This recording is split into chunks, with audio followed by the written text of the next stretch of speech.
nearly 2 months, the Public Service Union of Belize, the Belize National Teachers Union, and the Association of Public Service Senior Managers have been united in their demand for an 8.5 salary increase for public officers and teachers.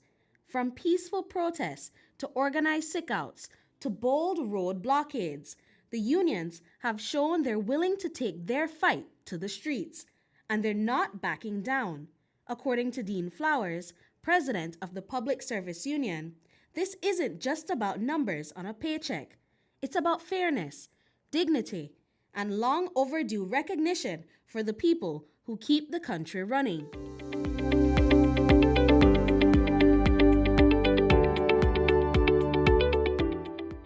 The government came to us in 2020. We acceded an increment. We also gave up on some allowances because several officers were impacted where their allowances were concerned, where their gratuities were concerned, and so on. In 2021, when the Britney administration took over back in November of 2020, when there was the election, they also came to us and they said, you know what, we need to take some additional austerity measures. That now included not only the continued freezing of increments, but they also went one step further to say we need to also cut your salaries. And so they introduced a 10% cut. The government offered a 3% raise in response to union demands for fairer wages. But unions quickly rejected it, calling for a more serious commitment. Their frustration grew after it was revealed that the government CEOs and the cabinet secretary received a 15% salary increase, boosting their pay from $76,000 to $88,000 a year. Nadia Kaliz, president of the Belize National Teachers Union, said that raise was a tipping point, one that made it clear teachers and public officers could no longer stay silent.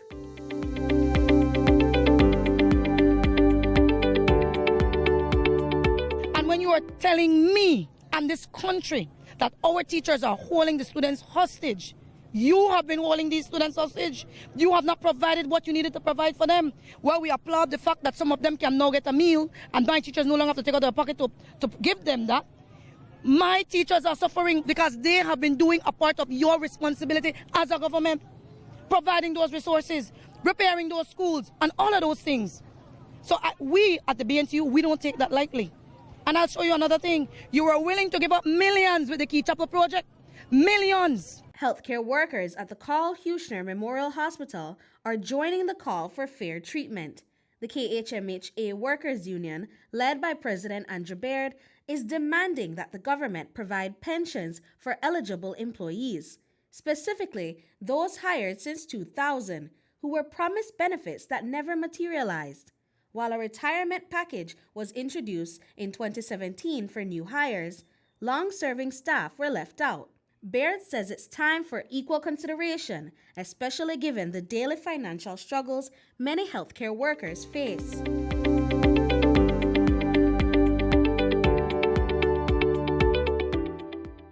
What you're not hearing from many nurses or doctors, when there is a shortage of supplies and equipment in KHMH, we take money out of our pocket as well to buy tapes.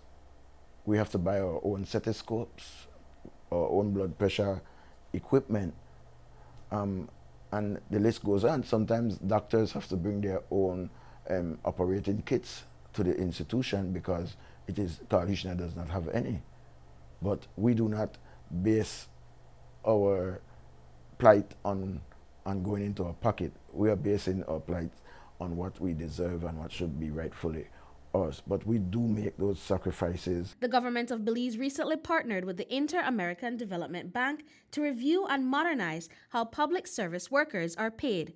The 2024 draft report, led by senior consultant Malcolm Green, flagged major issues in how employment and payroll are managed. The report urges the government to reform salary and pension systems to ensure fair pay, while also recommending better budgeting and control to manage employment costs effectively.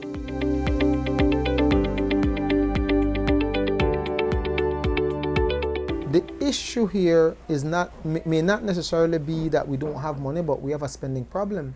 We have an unchecked spending problem. We have an accountability problem. We're not giving proper accounts of how we're spending. We're not giving proper account of how we are giving away concessions.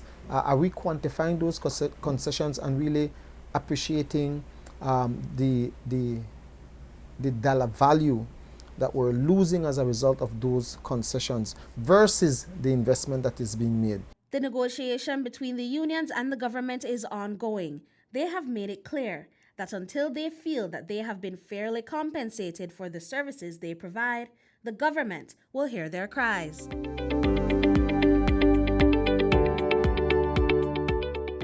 Everywhere I go, Paul, every single where somebody stop you and give you their story, what is happening in the workplace. And most of these are government entities. And I didn't even realize so many people were suffering in this country. So many. And they just need to get it right. According to Prime Minister John Briseno, Belize's current national wage bill stands at around $700 million, accounting for nearly 50 cents of every dollar in the national budget. Britney Gordon for News 5.